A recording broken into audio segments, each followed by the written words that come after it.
Poljoprivredni inspektore budu od počátku kampani žatve obichoditi z magazini i registrovati količestvo trgovišnih zviška.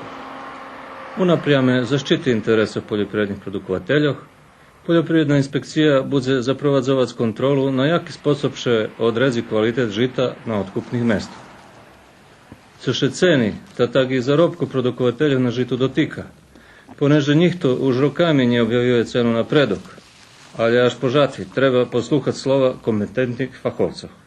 Ekonomski efekti za one koji ostvare prosječne i iznad prosječne prinose će verovatno biti, rekao bih, dobri, odnosno pozitivni, naročito za one proizvođače koji će imati situaciju takvu da mogu da sačekaju, da odlože svoju prodaju merkantilne pšenice, da se to ne desi odmah tokom žetve, jer verovatno je za očekivati da će u samoj žetvi otkup pšenice biti po nešto nižim cenama nego što se to može očekivati za koji mesec nakon same žetve.